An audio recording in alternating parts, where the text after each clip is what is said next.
Abra sua Bíblia lá na segunda carta de Paulo aos Coríntios. Nós vamos ler a partir do versículo 7 até o versículo 10. Capítulo 4, do verso 7 ao verso 10. Nós vamos conversar sobre resiliência. E eu preciso da ajuda dos universitários. Nós temos um professor de física conosco. Ele está aqui, nosso irmão Ornan. Ornan, nos ensine o que vem a ser um material resiliente. Desculpe se peguei você de surpresa, assim, de sobreaviso, sem lhe dar tempo de estudar. Ornan está aí? Tá, não. Tá só o nome. Eu acho que ele não está podendo participar, não. Então, o que vem a ser um material resiliente? É um material que depois de torcido, depois de envergado, depois de todo sendo trabalhado, ele consegue voltar para o seu estado original. E o que vem a ser uma pessoa resiliente? Tendo como base esse conceito de um material resiliente, aquele que é torcido, aquele que é tirado do seu eixo e volta ao seu estado natural, ao seu estado original, uma pessoa resiliente, é aquela que é capaz de responder ao estresse, às pressões diárias, com flexibilidade, habilidade e serenidade. É capaz de seguir sua jornada sem perder o controle, mesmo quando tudo parece dar errado. Aí está uma pessoa resiliente, aquela que não sai do eixo, aquela que não sai da sua serenidade e continua sempre serena, sempre agindo com sabedoria e prudência. E a gente vai conversar exatamente qual o segredo da resiliência. Qual o segredo de manter a calma? Qual o segredo de manter a paz diante de um mundo que está em turbilhão, diante de uma tempestade que está a ponto de afundar o barco, e aquela pessoa mantém a sua calma? Isso não é propaganda de calmante. Sei que tem os calmantes aí que diz que você pode tomar aquele calmante e vai ficar bem, vai ficar tranquilo, mas isso não é propaganda de calmante, não. É o desejo de que realmente possamos estar e cada vez mais estar na dependência do Senhor. O apóstolo Paulo fala, escrevendo à igreja em Corinto, na segunda carta, capítulo 4, nós vamos ler do verso 10, os irmãos vão acompanhar e eu vou ler do verso 7 ao verso 10. Vou ler na Nova Versão Internacional. E o apóstolo Paulo diz assim: mas temos esse tesouro em vasos de barro, para mostrar que este poder, que a tudo excede, provém de Deus e não de nós. De todos os lados somos pressionados, mas não desanimados. Ficamos perplexos, mas não desesperados. Somos perseguidos, mas não abandonados. Abatidos, mas não destruídos. Trazemos sempre em nosso corpo o morrer de Jesus, para que a vida de Jesus também seja revelada em nosso corpo mortal. Então, isso é uma palavra de Paulo à igreja em Corinto, mas que ela ultrapassa as fronteiras e o tempo e vem até nós e cai em nossas vidas como uma luva. Mas eu preciso fazer toda uma abordagem da condição em que o apóstolo Paulo vivia e experimentava aquela relação com a igreja em Corinto. Paulo começa, dos versículos que antecedem o capítulo 4, verso 7, ele começa a identificar nele alguns valores, mas logo em seguida ele começa a sair do foco, não permitindo que essas coisas pudessem trazer glória para ele. Mas apesar da sua condição de apóstolo, Paulo não só reconhece o agir de Deus e a consequência da ação de Deus em sua vida, mas também se vê como instrumento de Deus para que o evangelho pudesse chegar à igreja em Corinto. Aquele momento na igreja em Corinto, Paulo estava escrevendo para uma igreja marcada pela raiva, pela incompreensão. É interessante que o apóstolo Paulo, no começo da carta, a gente começa a perceber que tem todo um conteúdo, até os primeiros capítulos, tem um teor, tem um quê de uma palavra mais áspera, uma palavra de justificativa, uma palavra de uma abordagem, como se quisesse justificar alguma coisa da qual ele estava sendo acusado. Quero que os irmãos não se percam, mas acompanhem comigo. Volte a algumas páginas da sua Bíblia, na segunda carta, capítulo 2.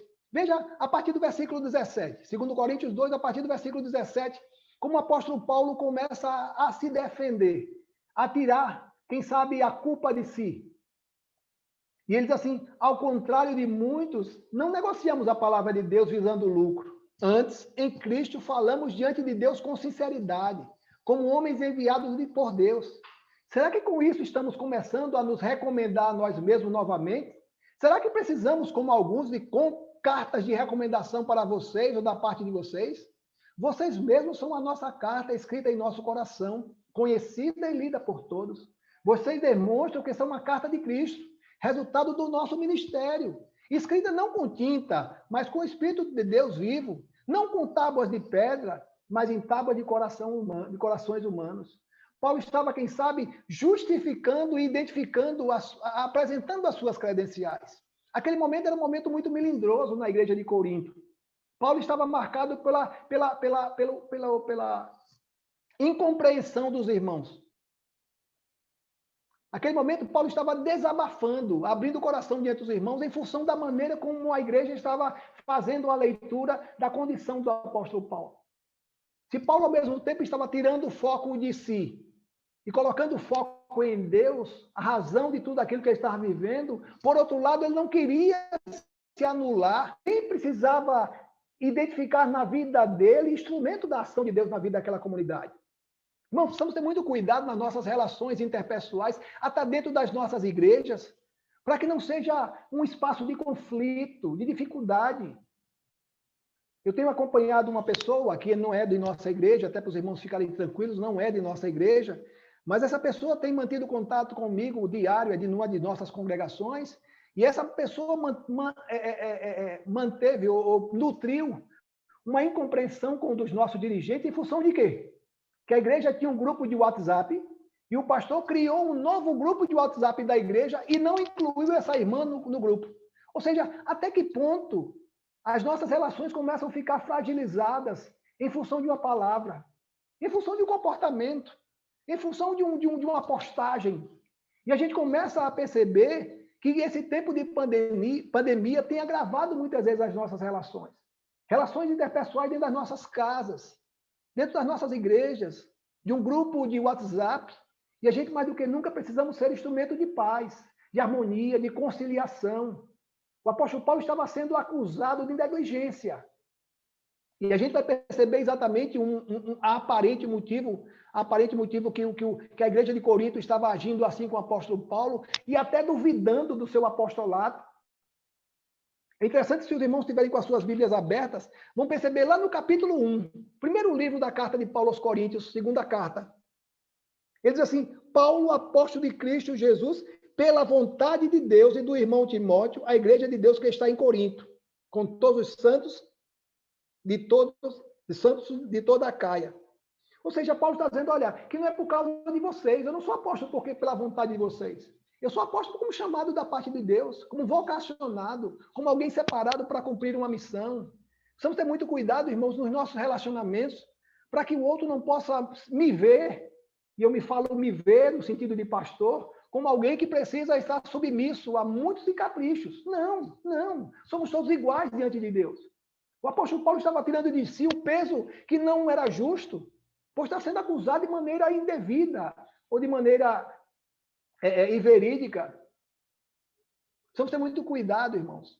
Muitas vezes, quando Deus nos coloca em situações assim, Ele nos quer levar a entender ou aprender situações que não aprenderíamos na normalidade. Quanto eu não tenho aprendido com os irmãos, com outras comunidades, por onde o Senhor me permitiu estar, algumas igrejas que eu fui pastor interino, algumas congregações, e tenho visto de perto muitos relacionamentos que se ferem, se machucam, em função de um líder, em função de atitude, em função de um comportamento de alguém. Encontrei uma frase do ex-presidente John Kennedy,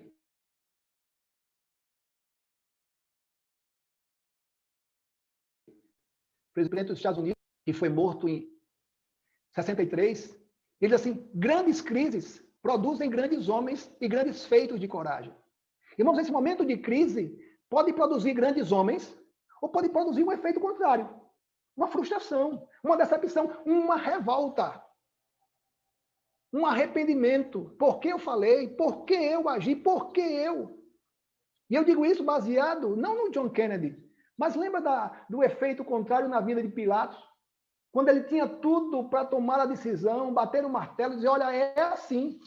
Porque ele tinha todos os motivos para inocentar Jesus e mandar condenar Barrabás, ainda que fosse plano e projeto de Deus. Mas naquele momento crucial na vida de Pilatos, ele preferiu lavar as mãos, tomado por um conselho da sua mulher, olha, não te meta com esse homem, porque muito eu sofri em sonho, em função dessa situação que ele está vivendo. Eu começo a perceber na carta de Paulo, Paulo abrindo o seu coração. Como disse os irmãos, não se sabe ao certo por qual motivo esse desabafo. Provavelmente ele estava sendo criticado, duramente criticado, por não ter cumprido a promessa de voltar a Corinto. Paulo esteve em Corinto uma vez. E interessante que ele foi à Macedônia com o propósito de voltar em Corinto. Está com a sua Bíblia aberta? Volte mais um pouco. Finalzinho da primeira carta, capítulo 16. Capítulo 16, a partir do versículo 5. 1 Coríntios 16, não se perca não. 1 Coríntios, capítulo 16, versos 5 a 7. Vamos fazer um retrocesso daquilo que poderia ter sido a revolta dos irmãos ali em Corinto. Não tem como justificar. Você prometeu e não cumpriu. Irmãos, a gente começa a bater de maneira incisiva em algo que muitas vezes tem machucado o outro, tem trazido sequelas. Muitas vezes agimos assim de maneira insana, para satisfazer muitas vezes o nosso interesse, para revidar, quem sabe, alguma coisa que marcou a minha vida e eu preciso, de alguma maneira, desabafar. E Paulo é o responsável, eu preciso culpar Paulo, porque nós esperávamos que Paulo voltasse aqui, mas ele não voltou. Que conversa mole, que homem sem palavras, sem palavras. Veja o versículo 5 a 7 do capítulo 16 da primeira carta. Ele começa a relatar toda a consequência que ele viveu. Ele tinha o desejo de voltar para Corinto. Ele diz assim, depois de passar pela Macedônia, irei visitá-los. Já que passarei por lá, talvez eu permaneça com vocês durante algum tempo, ou até mesmo passe o inverno com vocês, na viagem, onde quer que eu vá. Desta vez não quero apenas vê-lo, e quero fazer uma viagem, uma visita, e fazer uma visita de passagem. Quero ficar algum tempo com vocês, se o Senhor permitir.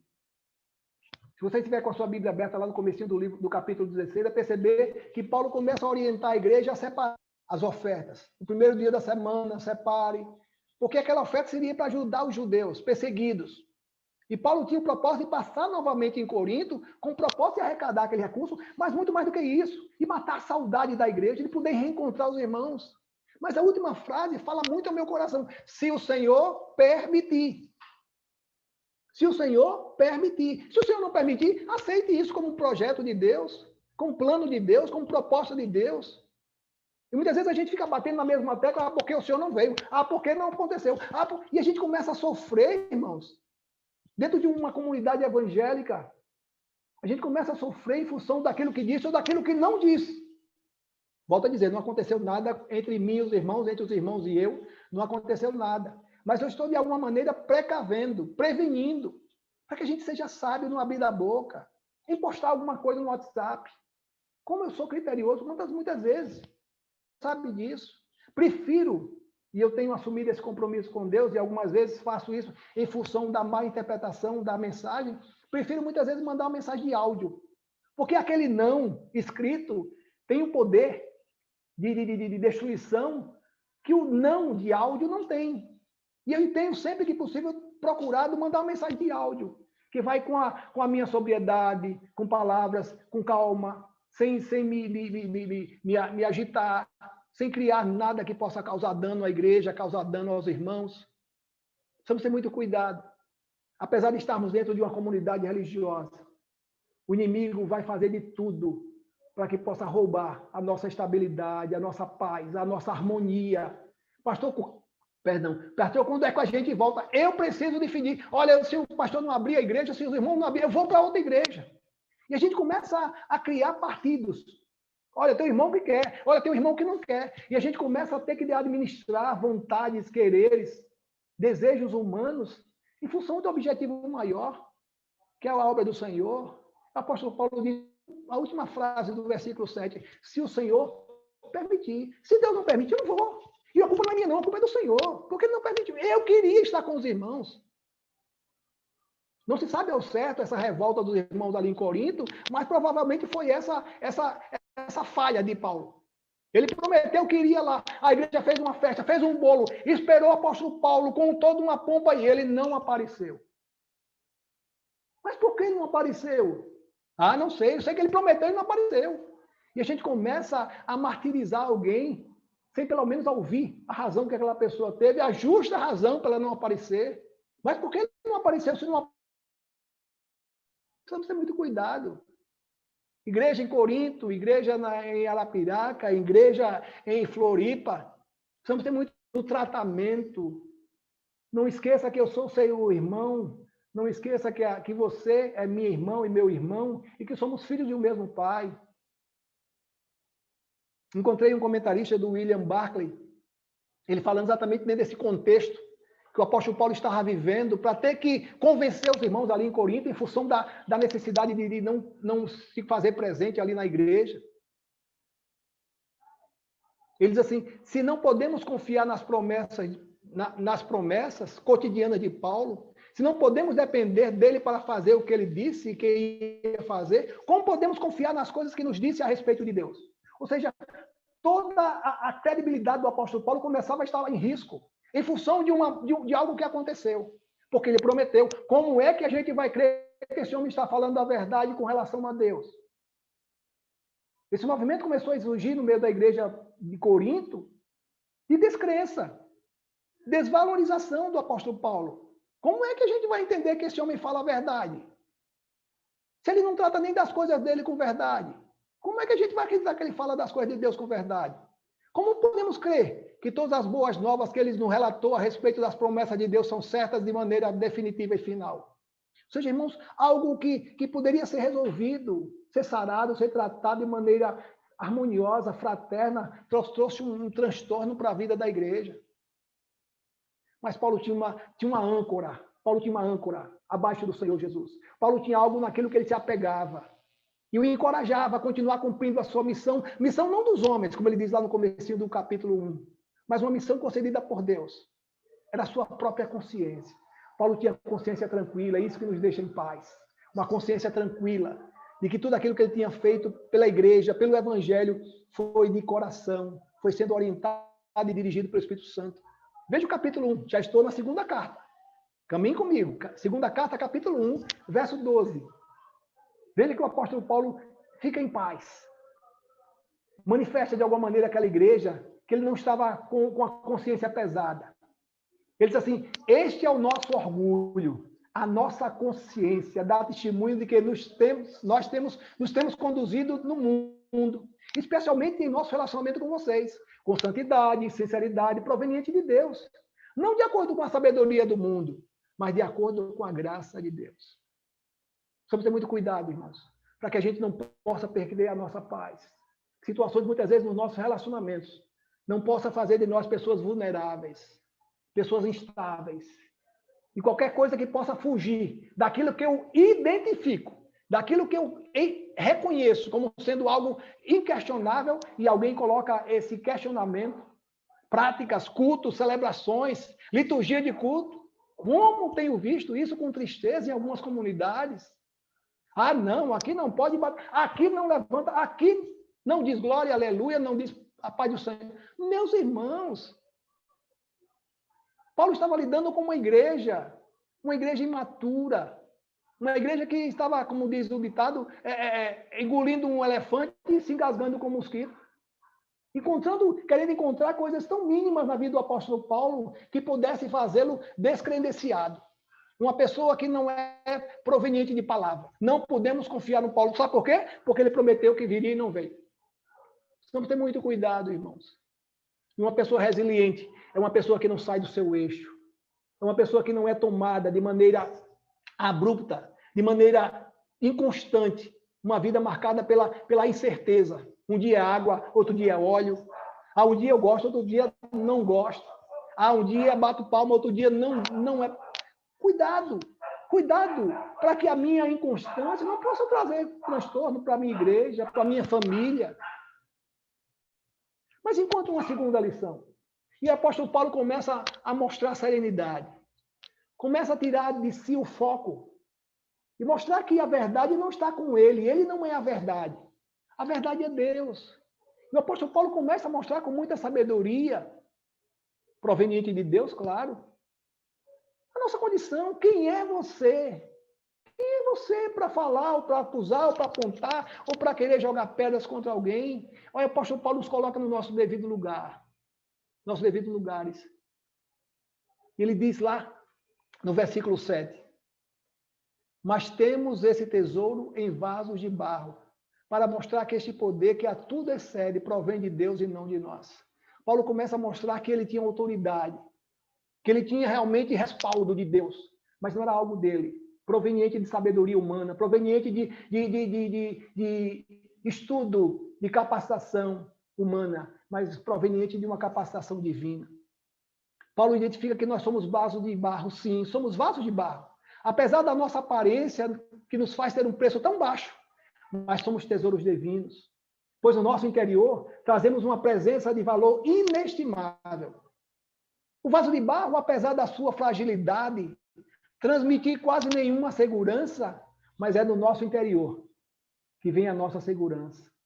É tão bom, irmãos, quando o apóstolo Paulo começa a colocar a gente no lugar da gente. Você é vaso de barro. Não, você é vaso de barro. Eu sou vaso de barro. E é interessante que ele se encontra, ele se encaixa, ele se identifica. Ele vê, ele mostra que isso não é apenas a igreja, os irmãos a quem ele está se dirigindo, mas ele também se coloca. Ele diz que quem somos? O que é que nós somos? Tesouros. O que é que você é? É um tesouro.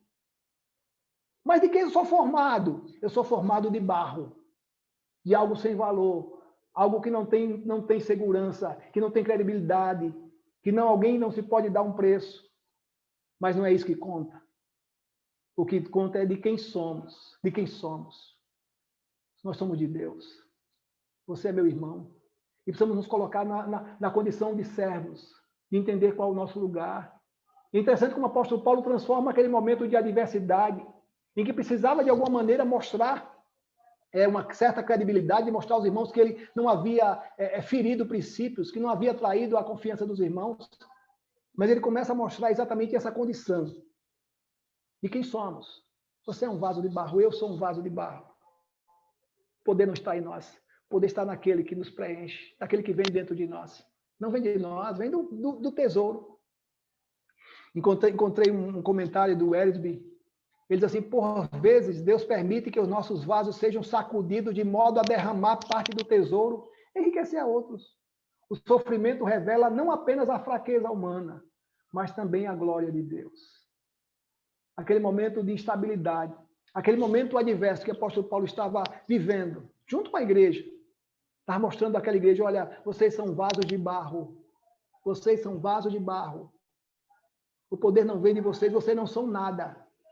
Eu não sou nada. Tudo aquilo que nós somos vem da presença de Deus dentro de nós. E que lindo quando ele começa a identificar exatamente isso. E olha que Paulo estava escrevendo uma comunidade religiosa, que precisava pensar de si o que realmente era. E aí entra no versículo 8, e a gente vai perceber como as nossas vidas são marcadas por contrastes. Inclusive o próprio apóstolo Paulo. Uma relação marcada por quatro, mas não. Do versículo 8 ao versículo 9, versículo 8 e 9, o apóstolo Paulo escreve 4, mas não. Veja, ele diz assim, de todos os lados somos pressionados, mas não desanimados. Encontrei uma versão, na nova versão transformadora, que está escrito assim, somos pressionados por aflições, mas não esmagados. Somos pressionados de todos os lados. Na família, no trabalho, na igreja.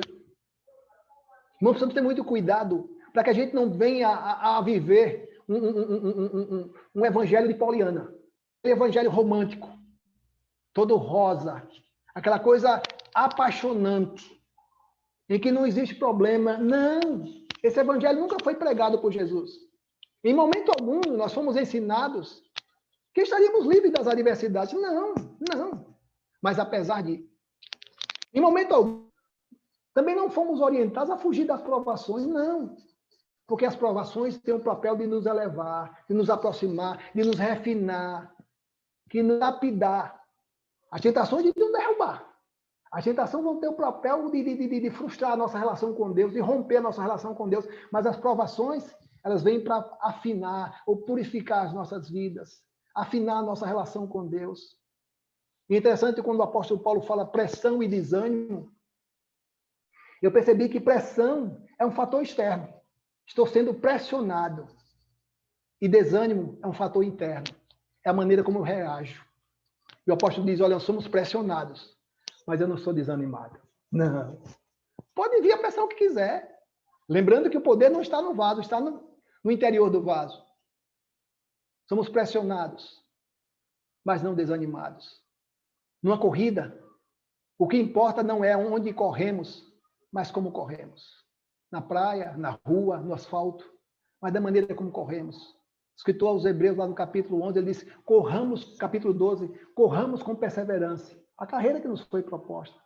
Numa corrida, não importa o quanto corremos, mas com quem corremos. Jesus conta a parábola do homem que saiu para contratar trabalhadores, contratou um às 6 horas da manhã e saiu contratando durante o dia, e no final do dia, todos receberam a mesma coisa. E os que começaram às 6 horas da manhã disseram, como assim?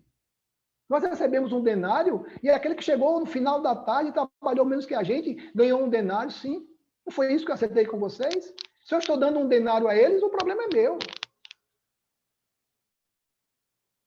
Não importa numa corrida, irmãos, de onde saímos, mas onde queremos chegar. E eu quero chegar junto com você.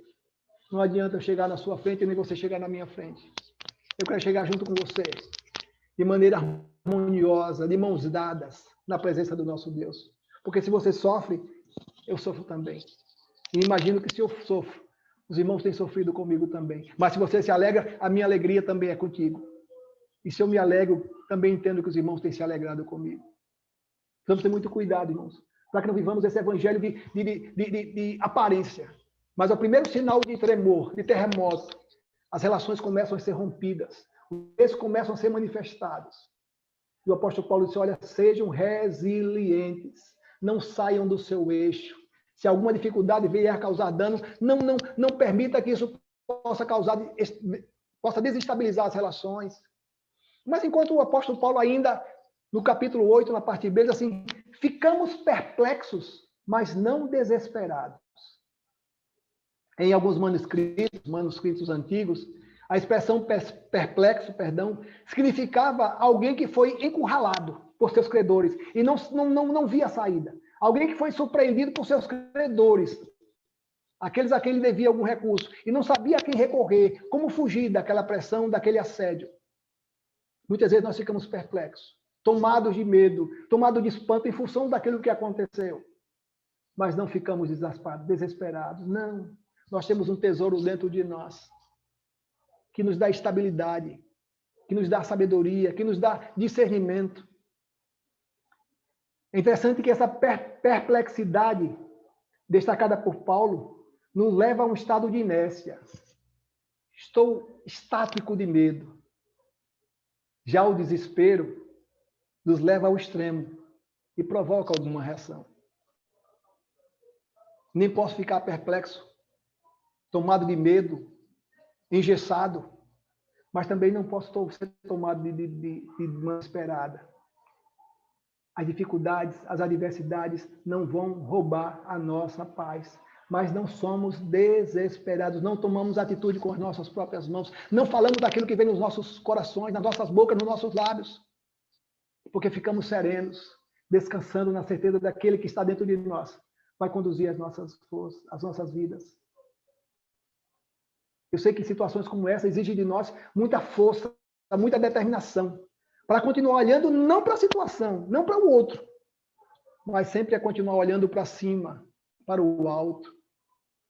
Exatamente isso que o irmão Arivaldo recitou. Não, desculpe. Eu não lembro se foi o irmão Arivaldo, mas alguém recitou esse versículo, Salmo 121, verso 2, 1 e 2. Diante das dificuldades, das adversidades, O salmista nos convida a olhar para o lugar certo. Não olhe para o outro. Não olhe para ele. Não. Ele diz assim, levanta os meus olhos para os montes e pergunto, de onde vem o meu socorro? O meu socorro vem do Senhor que fez os céus e a terra. Cuidado para não estar olhando para o lugar errado. Trazendo sequelas para a sua vida, para a vida da sua família, para a vida da sua igreja. Mas vamos continuar. Versículo 9.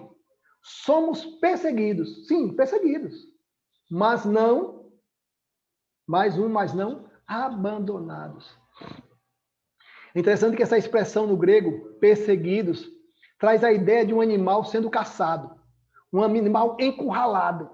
Aquele animal sem saída, que está sendo presa fácil do seu caçador. Somos perseguidos, sim. Significa abandonado. Significa desertado, esquecido. Somos perseguidos, sim. Mas não somos abandonados.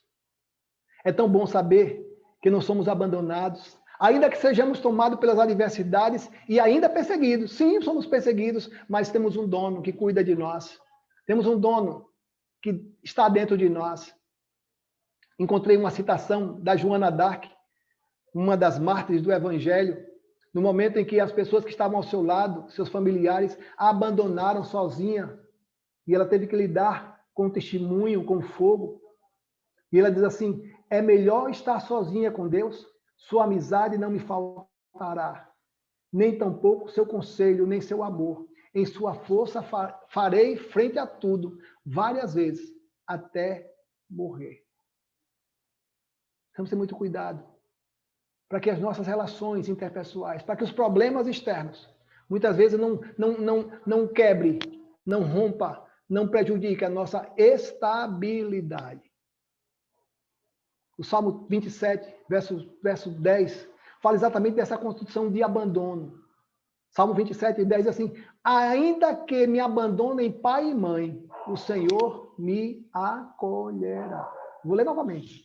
Ainda que me abandonem pai e mãe, irmão, irmã, igreja, pastor, o Senhor me acolherá. É tão bom ter a certeza do nosso Deus, sempre pronto a nos acolher, e Ele não nos vai abandonar, como o apóstolo Paulo destaca a igreja em Corinto. Os irmãos podem abandonar, os parentes podem abandonar, os interesseiros podem abandonar, sim. Deus, que coisa boa poder experimentar dessa certeza. Não porque eu estou dizendo, não, porque o irmão tem experimentado isso, creio. Mas chego no quarto, mas não. Abatidos, mas não destruídos. Interessante que essa expressão abatido é uma expressão que nos remete a uma luta. Alguém que foi derrubado por um golpe de um adversário, mas que não fica prostrado. Fazendo uma comparação, se os irmãos me permitem, muito rasteira, muito rasa. Os irmãos conhecem aquele boneco João Teimoso, em que você empurra ele, ele tem um pêndulo e ele volta para o seu eixo. Empurra ele, nós somos mais ou menos assim, como esse João Teimoso. Claro que o nosso pêndulo não é nada de metal, nada que nos dê esse equilíbrio, não. Aquilo que temos dentro de nós é o nosso Deus. Nós somos abatidos, mas não somos destruídos. A cada dia temos renascido. A cada dia temos ressuscitado. Temos sido ressuscitados pelo nosso Deus. Que coisa boa. O Senhor nos garante que ainda que sejamos derrubados e até abatidos, não somos vencidos. O Senhor é que nos dá a vitória. Por isso que nós lemos de Romanos capítulo 8. Quem? Se Deus é por nós, quem será contra nós?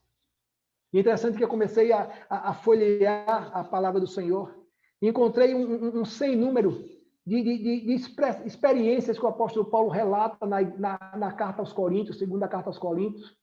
Ele começa a enumerar as condições em que ele viveu ou que vivia e que serve para nós como referencial, ou como referenciais. Você está com a Bíblia aberta? 2 Coríntios, capítulo 6. Versos 3 a 10. 2 Coríntios, capítulo 6, versos de 3 a 10. Veja como o apóstolo Paulo detalha com precisão a situação que muitas vezes nos alcançam. E provavelmente e que serve para nós como referencial. Ele diz assim, não damos motivo de escândalo a ninguém, em circunstância alguma, para que o nosso ministério não caia em descrédito. Ao contrário, como servo de Deus, recomendando-nos de todas as formas, em muitas perseverança, em sofrimentos, privações e tristezas, em açoites, prisões e tumultos, em trabalhos árduos, em noites sem dormir, jejuns, em pureza, conhecimento, paciência e bondade, no Espírito Santo e no amor sincero, na palavra da verdade, no poder de Deus, com as armas da justiça, quer de ataque, quer de defesa, por honra e por desonra, por difamação e por boa fama. E ele relaciona as condições extremas que muitas vezes vivenciamos, tidos por enganadores, sendo verdadeiros, como desconhecidos, apesar de bem conhecidos, como morrendo, mas esses que vivemos, espancados, mas não mortos, entristecidos, mas sempre alegres, pobres, mas enriquecendo muitos outros, nada tendo, mas possuindo tudo. Que coisa maravilhosa poder receber de Deus esse bálsamo, esse unguento que nos levanta, que nos acorda, que nos desperta para a missão criada. Se está sendo tido como um enganador, e você tem sido verdadeiro, o apóstolo Paulo passou por isso. Você está sendo desconhecido, não sendo confiado, o apóstolo Paulo passou por isso. Você está morrendo em função de alguém, em função de um ideal, o apóstolo Paulo também passou por isso. Bom experimentar algo que alguém que já esteve antes de nós, como o apóstolo Paulo viveu, serve para nós como lição. Encontrei um comentário bíblico de um pastor da Igreja Batista na Pensilvânia. Ele morreu em 63. Ray Stedman. Ele diz assim, esse texto pode se aplicar aos outros, rudes e esmagadores golpes que parecem vir do nada sobre a nossa vida. E ele começa a destacar, muitas vezes, que somos afligidos. Por quê? Ele diz assim, um câncer, um acidente fatal, um ataque cardíaco, uma guerra medonha, um terremoto avassalador. Pelo poder de Deus, porém, somos capacitados. E então reagimos de forma fenomenal, a fim de que Deus seja glorificado e as pessoas sejam impactadas pelo nosso testemunho. É tão bom experimentar de Deus essa certeza que vamos ser perseguidos, sim. Vamos ser encurralados, sim, mas não seremos derrotados. Nós somos mais do que vencedores. E enquanto uma última expressão, versículo 10, trazemos sempre em nosso corpo o morrer de Jesus, para que a vida de Jesus também seja revelada em nós. O que eu posso aprender, irmãos, é que as lutas nos convidam a olhar não para o hoje e nem para o agora, mas para o amanhã. Não sei se você percebeu, mas é interessante como o apóstolo Paulo destaca com muita propriedade, ele diz assim, trazemos sempre em nosso corpo o morrer de Jesus, para quê? Paulo nos ensina a entender não o porquê, mas o para quê. Para que a vida de Jesus também seja revelada em nosso corpo. Você está sendo observado, você está sendo filmado. As pessoas estão observando a sua reação, a sua atitude, o seu comportamento. Queira Deus que o Senhor esteja sendo glorificado através da sua e das minhas atitudes. Ele diz que para quê? Para que Jesus, para que a relação com Jesus, o corpo, essa relação de ferimento, de mácula, de dano, possa produzir em nós vida de Jesus, para que a vida de Jesus também seja revelada em nosso corpo. Sabe, irmãos, uma das grandes dificuldades do Evangelho, não do Evangelho, mas de muitos cristãos, preciso corrigir, muitos cristãos, é que muitas vezes querem respostas prontas para as suas inquietações. Mas por que eu estou passando por isso? Tanta gente ruim nesse mundo e eu estou enfrentando isso. Tanta gente corrupta e eu estou enfrentando isso. Mas sabe o que o apóstolo Paulo nos convida? Ele nos convida a olhar não por quê, mas para quê? Para o propósito. Não para o começo e nem para o meio, a condição em que eu estou, mas para o fim. Com qual finalidade eu estou passando por isso? Em que finalidade? O que é que Deus está querendo me ensinar nesse momento que eu estou vivendo? É tão bom, irmão, entender que nada que foi escrito para nós foi escrito sem propósito. Serve para mim. Imagino que serve para você também. Encontro uma citação do pastor Hernandes Dias Lopes, muito querido de alguns, quando ele fala exatamente dessa relação entre eu e Deus, entre você e Deus. Ele diz assim, assim como não devemos nos concentrar no vaso, mas no tesouro, problema não sou eu. A questão está dentro de mim. Assim também não devemos nos concentrar no servo, em nós, mas no mestre. Não olhe para as suas forças, não. Você vai ficar frustrado. Não olhe para os seus recursos. Imagino que você tem algum recurso, mas não são suficientes. Pode trazer paz. Não olhe para os seus conhecimentos, pelos seus relacionamentos. Não, nada disso vai produzir paz na sua vida. O segredo da nossa vitória. E aí você pergunta, pastor, se é segredo, não é por que vai contar? Não é segredo. Está aí, para quem quiser aprender. O segredo do nosso sucesso não é aquilo que trazemos de maneira exterior, mas aquilo que trazemos dentro de nós. A presença do próprio Cristo, que nos fortalece, que nos encoraja, que nos motiva. E aí eu quero finalizar. E quero que você continue com a sua Bíblia aberta, lá na segunda carta de Paulo aos Coríntios, capítulo 4. Agora capítulo 4 ainda. Agora só com os versículos 16 a 18. Veja como ele mostra para nós não por quê, mas nos convida a olhar o para quê. Não o começo e o meio, mas o fim, a finalidade. Capítulo 4, verso 16 a 18. Por isso, não desanimamos. Embora exteriormente estejamos a desgastar-nos, interiormente estamos sendo renovados dia após dia. Pois os nossos sofrimentos leves e momentâneos estão produzindo para nós uma glória eterna, que pesa mais do que todos eles. Assim, fixamos nossos olhos não naquilo que se vê, mas no que se não vê. Pois o que se vê é transitório, mas o que não se vê é eterno. Que possamos ter os nossos olhos voltados não para as circunstâncias, não para as adversidades, não para os problemas que muitas vezes nos alcançam, mas olhar para Deus. Porque se somos vasos de barro, somos frágeis, vulneráveis, o poder não está em nós, está dentro de nós. Que essa certeza possa nortear as nossas vidas. Que essa consciência possa nortear as nossas atitudes. Que não sejamos apenas conhecedores, mas sejamos fiéis praticantes. Que não sejamos apenas teóricos em conhecer aquilo que está na palavra, mas sermos práticos. E ainda que não conheçamos, vivamos de maneira que possa agradar o nosso Deus. Essa palavra falou muito ao meu coração. E o meu desejo, a minha oração, que ela possa também ter falado ao seu coração. E possamos despertar-nos. Despertar muitas vezes da meninice, das criancices que muitas vezes nós temos vivido. Não gosto de você, todo de mal. Coisa de criança.